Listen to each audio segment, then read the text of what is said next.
찬양하겠습니다. 예수가 함께 계시니 시험이 오나 겁없네.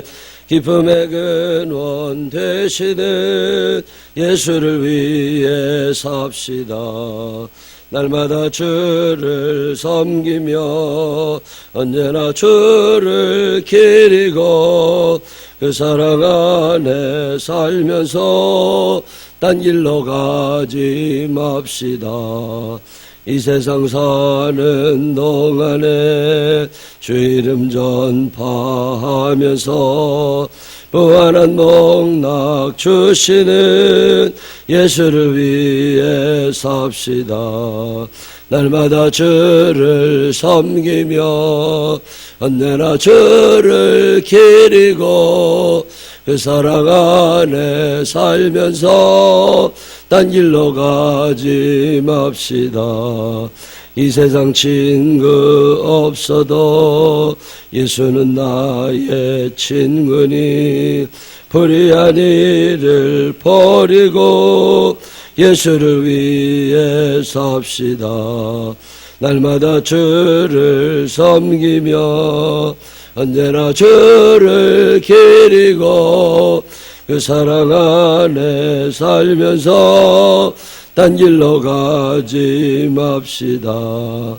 주께서 심판하실 때 잘했다 칭찬하리니 이러한 상급 받도록 예수를 위해 삽시다. 날마다 주를 섬기며 언제나 주를 기리고 그 사랑 안에 살면서 딴 길로 가지 맙시다. 아멘. 사도신경으로 신앙 고백하겠습니다. 전능하사 천지를 만드신 하나님 아버지를 내가 믿사오며 그 외아들 우리 주 예수 그리스도를 믿사오니 이는 성령으로 잉태하사 동정녀 마리아에게 나시고 본디오 빌라도에게 고난을 받으사 십자가에 못 박혀 죽으시고 장사한 지 사흘 만에 죽은 자 가운데서 다시 살아나시며 하늘에 오르사 전능하신 하나님 우편에 앉아 계시다가 저리로서 산다와 죽은 자를 심판하러 오시리라. 성령을 믿사오며 거룩한 공회와 성도가 저렇게 통하는 것과 죄를 사해 주시는 것과 몸이 다시 사는 것과 영원히 사는 것을 믿사옵나이다. 아멘. 오늘은 사도행전 10장 23절 후반부부터 43절까지 읽겠습니다. 사도행전 10장 23절 후반부에 이튿날 일어나 그들과 함께 갈새 요빠에서 온 어떤 형제들도 함께 가니라.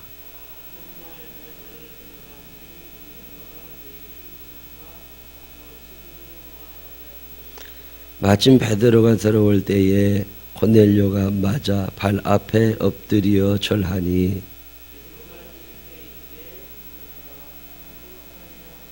더불어 말하며 들어가 여러 사람이 모인 것을 보고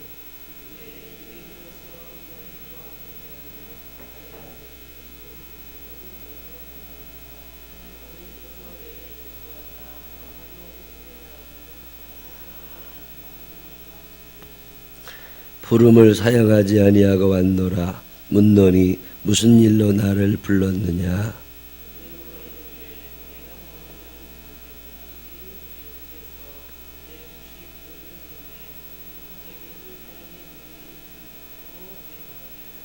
말하되 고넬료야, 하나님이 내 기도를 들으시고 내 구제를 기억하셨으니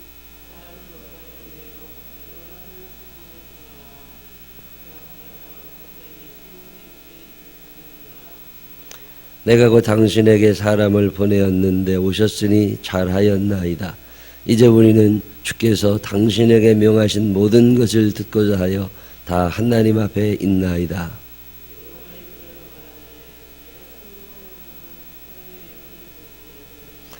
각 나라 중 하나님을 경외하며 의를 행하는 사람은 다 받으시는 줄 깨달았도다.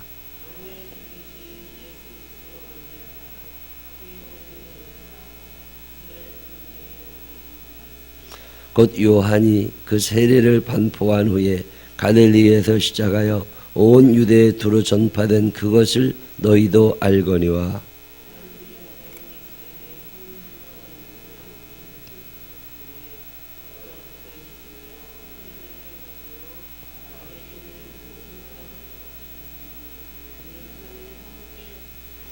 우리는 유대인의 땅과 예루살렘에서 그가 행하신 모든 일의 증인이라.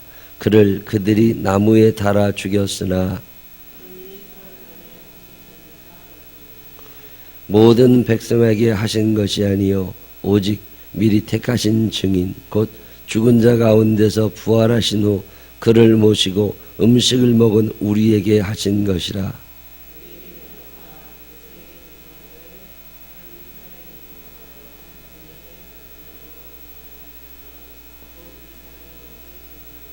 함께 읽으십니다. 그에 대하여 모든 선지자도 증언하되 그를 믿는 사람들이 다 그의 이름을 힘입어 죄 사함을 받는다 하였느니라. 아멘. 살아계신 하나님의 축복이 우리 모두와 함께 하시기를 주님의 이름으로 축원합니다. 여러분 기도 잘 해주셔서 저는 부흥회 잘 다녀왔습니다. 저 충남 논산의 조그마한 교회, 추워요. 교회가 아주. 여러분이 예배당이 그렇게 춥지는 않을 겁니다. 들어오시면 따뜻한데 그 교회는 예배당은 크게 지어놨어요. 우리가 4분의 1만 할까. 예배당 크게 지어놨는데 너무 높아가지고 이 온풍기가 있는데 저 온풍기 바람이 바닥까지 안 내려와요. 제가 이 건물을 지을 때 이게 높다. 이게 10m인데 이게 높다. 지하를 10m 파고 들어간 거니까 2층까지 지하 2층까지쯤 이게 위에서 에어컨 바람이 밑에까지 안 올 수도 있겠다. 이게 에어컨이 보통 몇 메다까지 밑에 떨어지냐 그런 걸 물어봤더니 이거 공사하는 사람이 그런 거 물어보는 사람 처음 봤대. 아니 저 하늘에서 온풍기 든다고 바닥까지 오겠어요? 그래도 온풍기라는 게 내려오는 메다가 있을 거 아니에요. 보통 몇 메다쯤 내려온다. 여러분 위에 있는 다 가정용들인데 되게 가정이나 사무실은 높이가 보통 2m 40에서 2m 70입니다. 온풍기를 만들 때 10m씩 떨어지게 만들진 않았을 거다. 바람이 몇 메다를 떨어지냐 그런 걸 자세히 물어봤더니 우리 여기는 에어컨을 설치해도 아무 소용이 없겠더라고. 왜냐면 바람이 오다가 밑에까지 안 내려오고 중간에서 찬 기운도 없어지고 더운 기운도 없어져요. 저 뒤쪽은 그래도 괜찮은데 이 앞쪽은 이게 높으니까 이게 어떻게 떨어뜨릴 방법이 있겠냐 그랬더니 모터를 설치해가지고 관을 속에다 대서 이렇게 큰 강당들은 그렇게 한다고. 모터로 바람을 불어서 찬바람 더운 바람을 바닥까지 떨어지게 해야 된다고. 그러면 그렇게 하자. 그래서 여기는 훈훈하고. 근데 그런 걸 잘 모르는 사람들은 그냥 저거 하나 틀어놓으면 10m라도 내려가는 줄 알아요. 그 교회는 그렇게 졌더라고요. 천장에다가 에어컨 온풍기 저거 한 5개를 달아놨는데 아무리 세게 틀어도 바닥까지 공기가 안 내려와요. 그러니까 다들 겨울잠바 입고 그리고 추워서 바들바들 떨고 귀에 앉아있어요. 그러니까 그게 처음에 좀 잘 만들면 좋은데 그냥 예배 드리면서 내복 입고 윗줄이 옷 입고 발발 떨어보긴 처음이야. 아무리 떠들어도 설교를 하고 찬송을 해도 추워. 이렇게 우리 교회 이렇게 와보면 참 감사해요. 그렇게 춥지 않으니까 그래도 견딜만 하니까 그래도 따뜻하게 입고 오셔서 함께 예배드리는 게 얼마나 큰 기쁨인지 모릅니다. 사람의 생각이라는 건 쉽게 변하지 않아요. 고정관념이라고 그러죠. 아주 어렸을 때부터 고집 센 애들이 또 있지만 대부분의 사람들은 성장해 나가면서 여러 가지 정보가 머릿속에 입력이 되는 거예요.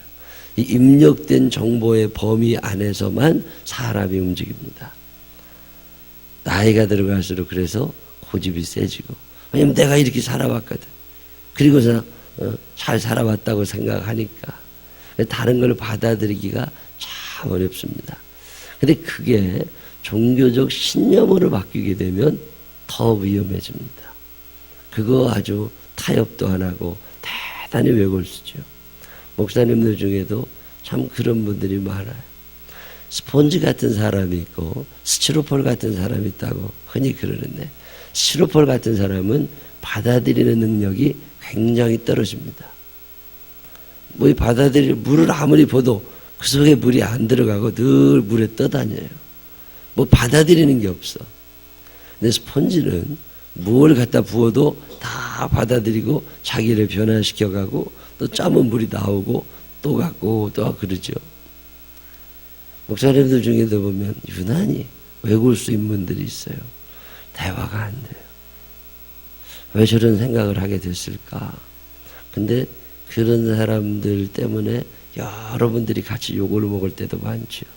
대화도 안 되고 고집도 세고 매너도 안 좋고, 그래도 어떻게 같이 살아야 되는데. 요즘에 베드로라는 사람이 요즘에 태어나서 산다면 아마 그런 사람일 거예요. 대화가 안 돼. 자기 고집밖에 없어. 내 뜻과 다르면 전혀 타협하지도 않아. 너 나랑 생각 달라? 그럼 너 죽어. 뭐 이런 거거든요. 근데 그 베드로의 위대함이 하나 있습니다.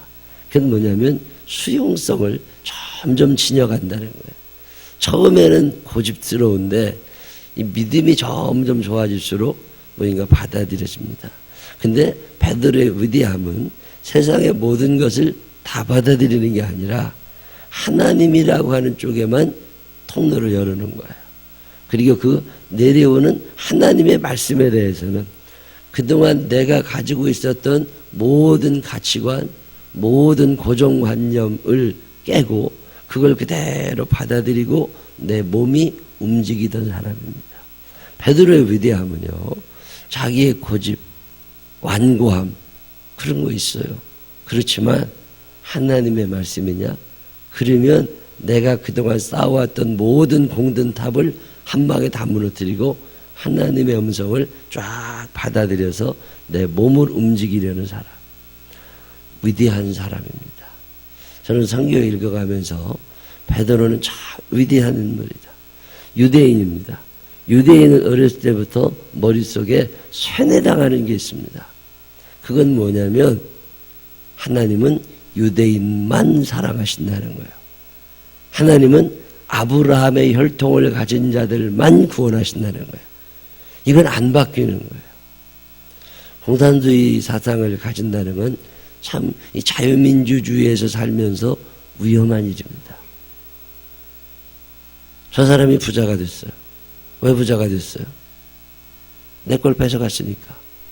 여러분 그런 생각이 드세요? 저 사람이 부자 돼서 잘 살아. 왜? 열심히 노력했고 뭐 하나님이 이렇게 하셨을 거고 뭔가 이유가 있겠지. 자유민주주의에 사는 사람들은 저 사람이 부자가 된 것이 내 것을 빼앗아가서 됐다고 생각하는 사람은 많지 않습니다. 근데 공산주의 사상을 가진 사람들은요, 공산이라는 게 뭐예요? 같이 생산해서 같이 나눈다는 거거든. 그러니까 100만 원어치가 생산이 됐으면 10명이 10만 원씩 나눠 가져야 돼. 이 생각을 어렸을 때부터 주입받은 사람들에게 부유함이라고 하는 건 죄악이고 부유함이라고 하는 건 내 걸 뺏어갔기 때문에, 우리는 100밖에 없었는데 내가 1밖에 없어. 그럼 누군가 내 9을 가져갔잖아요. 그 9을 가져간 놈은 나쁜 놈이지. 어떻게 출발을 하느냐에 따라서 생각의 차이, 결과의 차이가 엄청나게 많이 나죠.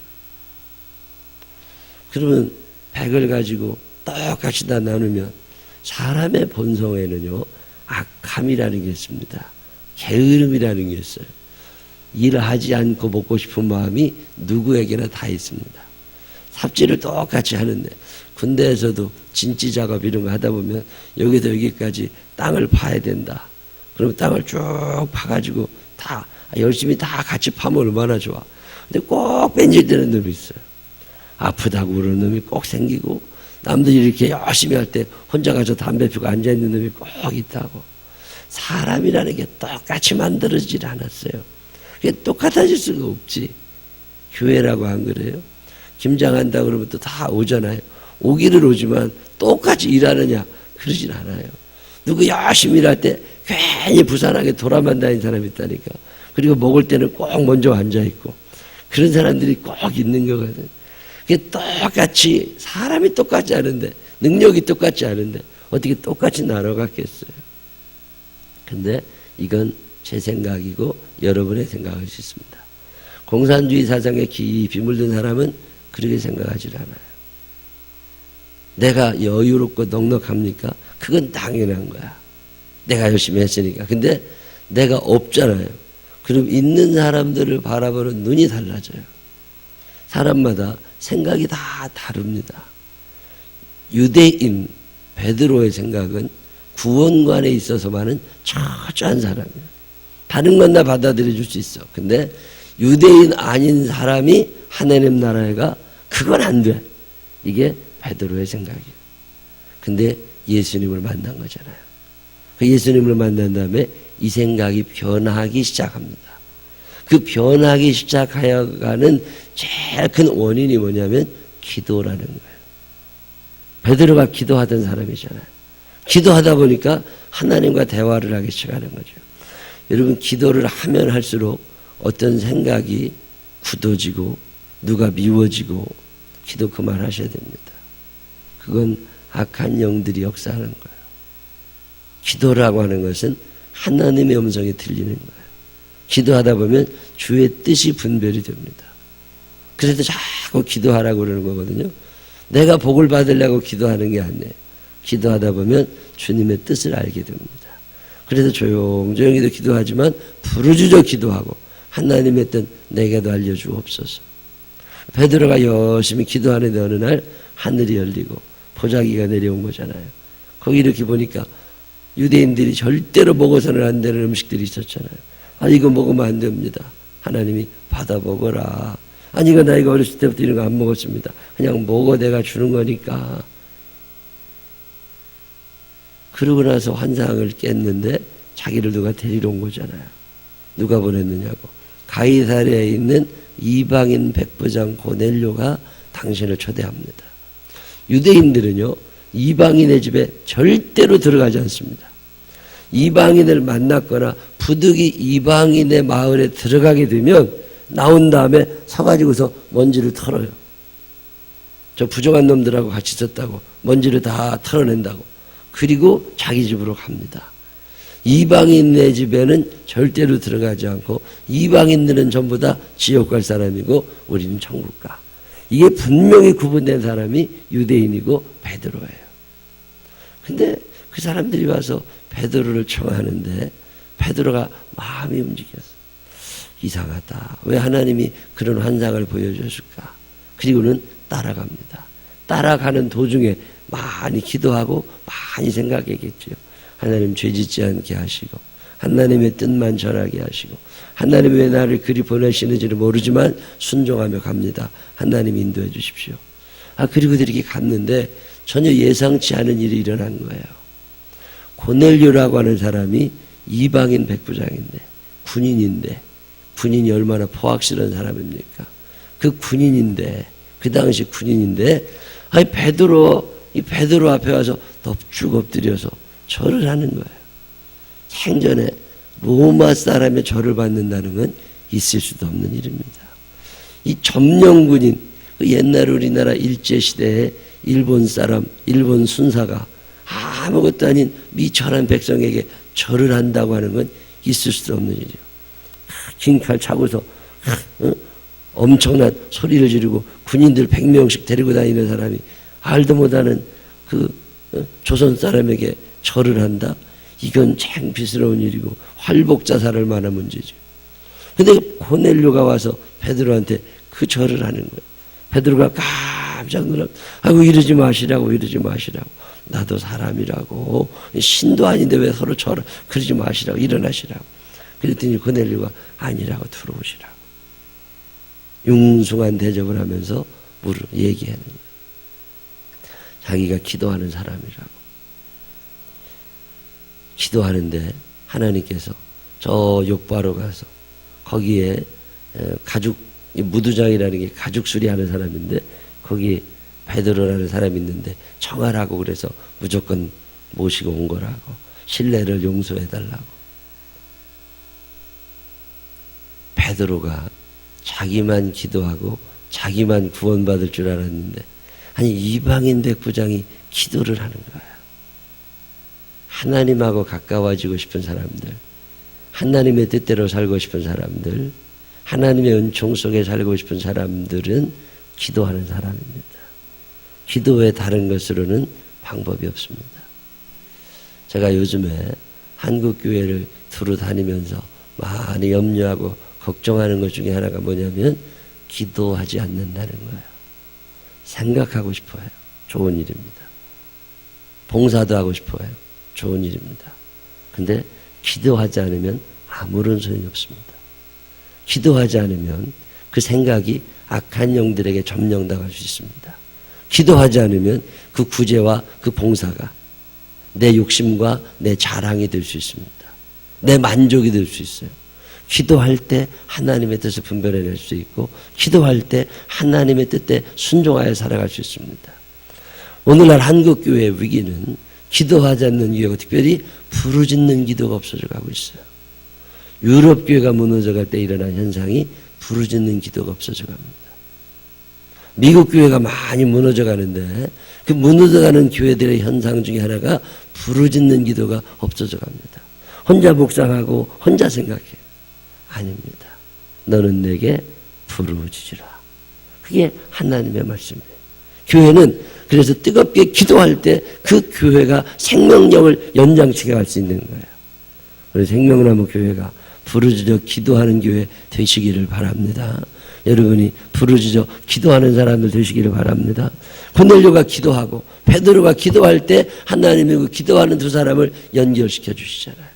그리고 고넬료의 가족에 고넬료의 가문에 베드로 목사님을 초청하게 되고 거기에서 하나님의 음성이 증거가 돼요. 예수를 믿어야 된다고. 당신들이 십자가에 못 박아 죽인 그 예수가 하나님의 아들이셨다고. 그분이 우리를 구원하러 이 땅에 오신 분이라고. 그러므로 당신이 예수를 믿으면 당신의 가정이 다 구원을 받게 되는 거라고. 베드로가 가서 열심히 말씀을 전하잖아요.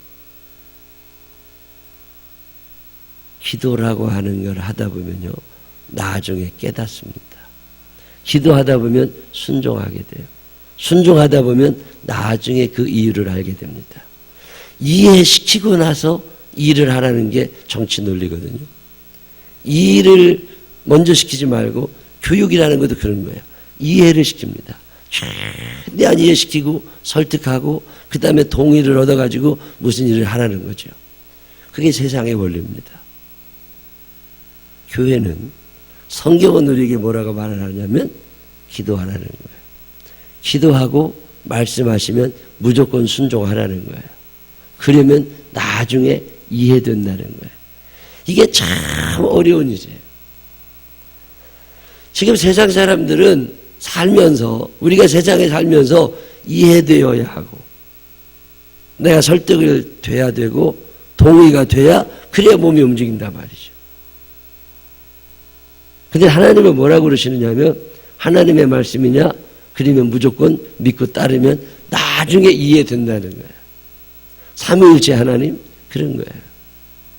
하나님 그런 거예요. 하나님이 계시다. 하나님이 나를 사랑하신다. 아무리 설명을 해줘도 못 알아들어.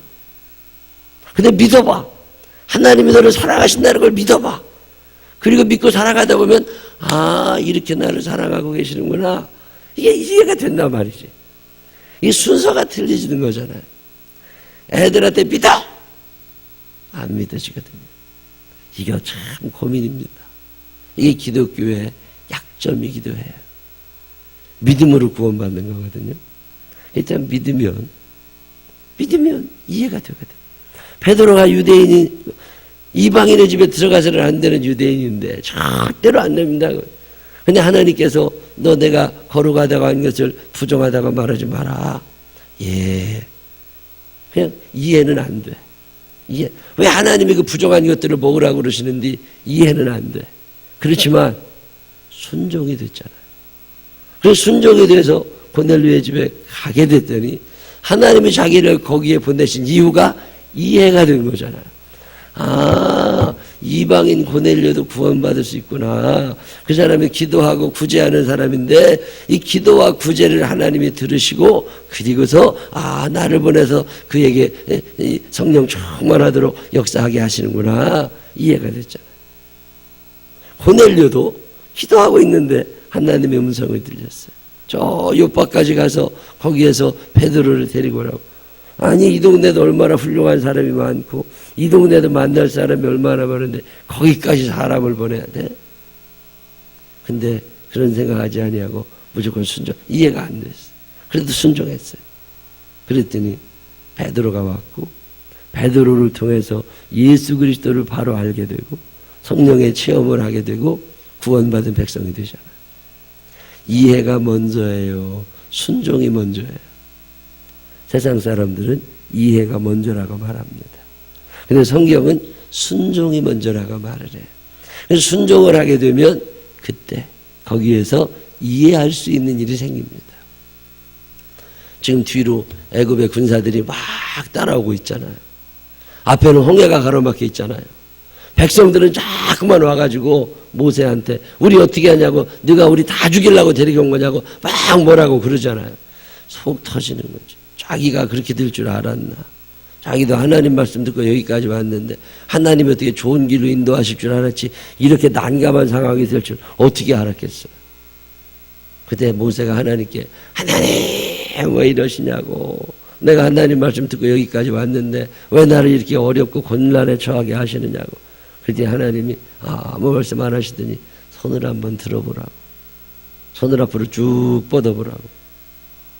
내가 손 뻗어도 지금 손 뻗을 상황이냐고. 지금 내가 저 뒤에서 애굽의 군사들이 저 사람들이 막 날 돌 던져 죽이려고 그러고 앞에 홍해가 가로막히는데 내가 지금 손 뻗어서 될 일이냐고. 무슨 일을 어떻게 해야 되냐고. 근데 모세가 그런 얘기 안 하잖아요. 손을 뻗어봐라. 예. 그래서 손을 이렇게 쭉 뻗었더니 그 홍해가 갈라지잖아요. 그걸 누가 생각이나 했겠어요. 홍해가 갈라질 거라는 생각을 누가 해봤겠냐고. 근데 모세가 순종했더니 이해가 되잖아. 이래서 손 뻗으라고 그랬구나. 이래서 손 뻗으라고 그랬구나. 여호수아가 어떻게 알았겠어요. 전쟁을 하려면 작전을 잘 짜야 되고 정탐을 해야 되고 숨어야 되고 전진해야 되고 군인들이 앞으로 나가야 되고 방패를 만들어야 되고. 근데 하나님께서 기도했더니 여리고성 그냥 돌으라고. 근데 돌다가 저 사람들이 문 열고 나와서 우리들 다 죽이면 어떻게 하죠? 그런 거 안 물어보잖아요. 저 사람들이 성 위에서 화살을 쏴대면 어떻게 되죠? 그런 거 안 물어보잖아요. 예. 그리고서 죽을지도 모르는데 그 여리고성을 빙빙 돌잖아요. 그랬더니 하나님이 성을 푹 주저앉혀 버리시잖아요. 순종을 했더니 이해가 된 거야.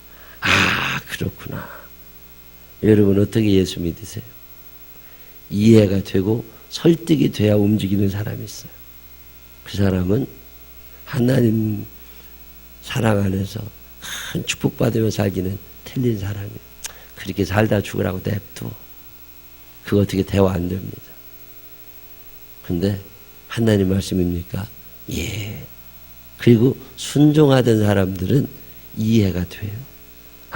이래서 내가 하나님이 나한테 이렇게 하셨구나. 때로는 그 길이 망하는 길일 수도 있고 때로는 그 길이 곤란한 길일 수도 있어요. 그래도 하나님 말씀입니까? 아멘. 그리고 가다 보면 이해가 돼. 이래서 나를 이렇게 인도하셨구나. 하나님이 어떤 분이냐? 나중에 깨닫게 하시는 하나님.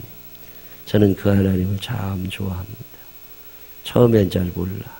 왜 그랬는지, 내가 그 사람 왜 만났는지, 왜 하나님이 나를 이리로 인도하셨는지 처음에는 몰라요. 근데 쭉 지나다 보면 나중에 깨닫게 하시는 하나님. 이 하나님이 오늘도 여러분에게 말씀을 주고 계시는 거예요. 이 말씀 그대로 믿고 순종하고 살다 보면 다 이해가 됩니다. 하나님 왜 나를 이 집안에 태어나게 하셨는지, 하나님 왜 나를 장지동에, 하나님 왜 나를 이 생명나무 교회에 오게 하셨는지 다 지나가 보면 이해가 돼요. 하나님 왜 나를 이렇게 일시키시는지 다 이해가 됩니다. 하나님이 왜 나에게 사명을 주시는 건지 그것도 이해가 돼요. 하나님은 어떤 분이시냐? 나중에 깨닫게 하시는 하나님. 아직은 이해 안 돼. 그러나 차츰차츰 안개는 거쳐갈 거예요. 그리고 주님이 보여주시는 길이 선명하게 보일 거예요. 우리 생명나무 교회 모든 분들이 나중에 깨닫게 하시는 그 하나님을 믿고 일단은 기도하고 일단은 순종하고 주님의 뜻에 맞게 살게 되시기를 주님의 이름으로 축원합니다. 기도하십시다. 하나님 아버지, 참 모를 일이 많습니다. 성경 읽다 보면 참 이해가 안 되는 것도 많고 기도하다 보면 전혀 엉뚱한 생각이 들 때도 있습니다. 하나님의 말씀입니까? 하나님의 말씀이라면 이해하려고 하지 않고 순종하게 하여 주시옵소서.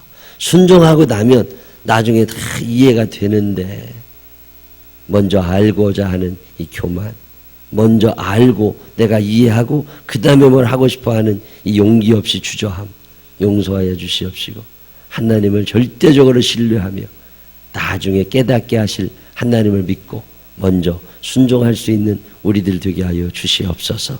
주의 성령께서 함께 하시는 은혜를 감사드리며 예수님 거룩하신 이름으로 기도드렸습니다.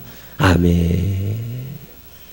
아까 불렀던 찬양 325장 찬양하시고 각자 기도하다가 돌아가시는데 우리 속해 인도자분들 또 선교 회장님들 오시면 밑으로 앞으로 나오셔서 함께 기도하시길 바랍니다. 오늘 저녁에 우리 장로님들 권사님들 회의함 기도하자는 거예요. 권사님들 장로님들 1년 지나면서 너무 감사하잖아요. 참 감사할 거 많은데 우리 감사기도 하나님께 드리고 내년에 또 우리 어떻게 할 건지 또 감사 기도드리고 저녁에 식사 안 하시는 분들은 8시까지 식사하실 분들은 7시까지 교회로 오셔서 그렇게 오늘 저녁을 시간 하나님께 드리시기를 바랍니다. 325장 1절만 찬양하십니다.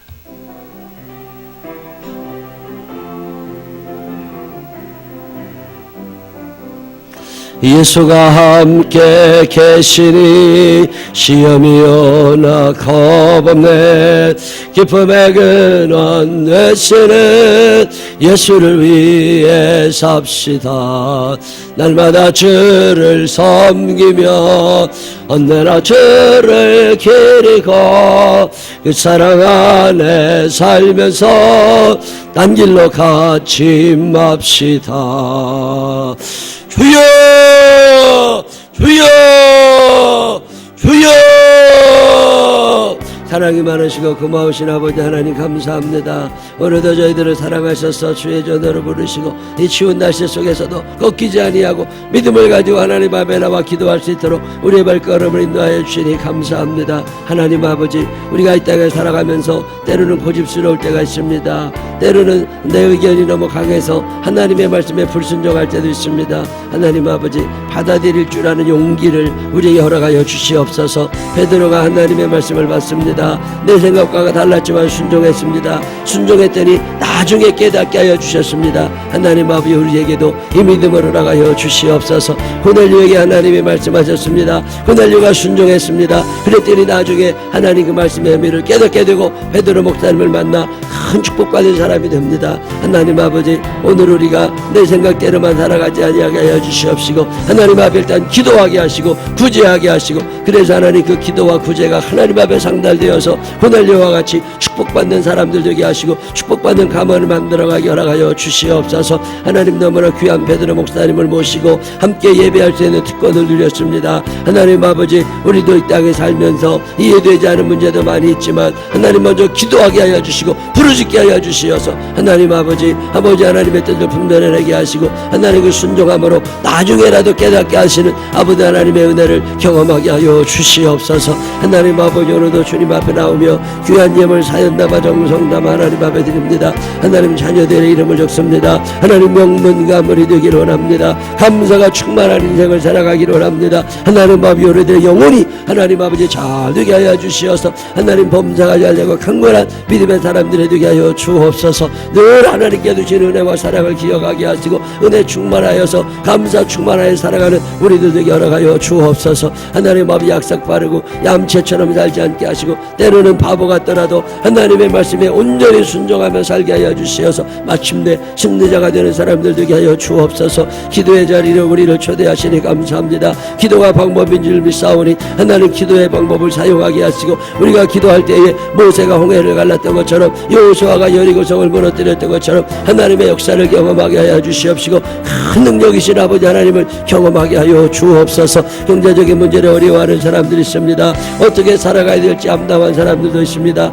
답답한 가운데 사는 사람들도 있습니다. 하나님 아버지, 길이 열리지 않아서 하나님 아버지 어둠을 살아가는 이들도 있습니다. 하나님 아버지, 이렇게 굴처럼 다 막혀있는 것이 아니라 뚫려있는 터널임을 하나님 아버지 확신하게 하여 주시고 하나님 아버지, 그 어둠을 뚫고 나가 새로운 광명을 맞이할 수 있도록 하나님 인도하여 주옵소서. 주의 성령께서 인도하여 주옵소서. 주의 성령께서 인도하여 주옵소서. 순종하게 하시고 도울 자들을 보내주시옵소서. 고넬료에게 베드로를 보내주셨습니다. 오늘은 우리들에게도 도울 자를 보내주시옵소서. 하나님 아버지, 어떻게 해야 될지 암담할 때가 있습니다. 하나님 아버지, 도와주옵소서. 우리 생명나무 개교인들 하나님 아버지, 무지하고 어리석지 않게 하시고 지혜로운 자들이 되게 하나님 허락하여 주시어서 하나님의 말씀에 순종하게 하시고 때로는 포기할 거 포기하고 때로는 버릴 거 버리고 때로는 정리할 거 정리하더라도 아버지 하나님께서 주시는 그 길을 걸어가게 하여 주시어서 하나님, 베드로와 같이 큰 수확을 얻는 자들이 되게 하여 주옵소서. 하나님 아버지, 감사합니다. 오늘도 영광 받으려 주께서 우리들을 살아가시고 축복하시고 주의 전을 인도하여 주시니 감사합니다. 하나님 아버지, 말씀대로 순종하게 하시고 하나님 아버지, 베드로의 축복이 고넬료의 축복이 내게도 임하게 하여 주시옵소서. 하나님 아버지, 요즘에 하나님 성탄절을 앞두고 세상이 너무나 흥청망청되지 않게 하여 주옵소서. 하나님의 아들 예수 그리스도 이 땅에 오심을 축복하고 축하하는 시간들 되게 하여 주옵시고 우리 교회도 축하 행사를 준비합니다. 하나님, 주문 속에서 아이들이 와서 하나님의 애를 많이 쓰는데 하나님 아버지, 감기 걸리지 않게 하시고 건강하게 하시고 하나님, 그 일을 하면서 하나님 저들에게 믿음이 생길 수 있도록 인도하여 주시옵소서. 믿음의 시간이 되게 하여 주옵소서. 하나님을 살아가는 시간이 되게 하여 주시옵소서. 하나님 아버지, 아동마이들이 하나님 아버지, 청년들이 하나님 이런저런 준비를 할 때에 저들에게 큰 믿음의 역사가 일어나게 하여 주시어서 하나님의 귀한 아버지 하나님을 향한 찬양의 시간이 될 수 있도록 하나님 인도하여 주시옵시고 하나님, 지도하는 선생님들이 하나님 아버지 아이들에게 믿음을 제대로 가르칠 수 있도록 하나님 인도하여 주시옵소서. 여러분, 할 수만 있으면 소리를 내어 기도하시기를 바랍니다. 할 수만 있으면 소리를 내어서 작은 소리라도 자꾸 하나님 앞에 웅성웅성대고 기도하시기를 바랍니다.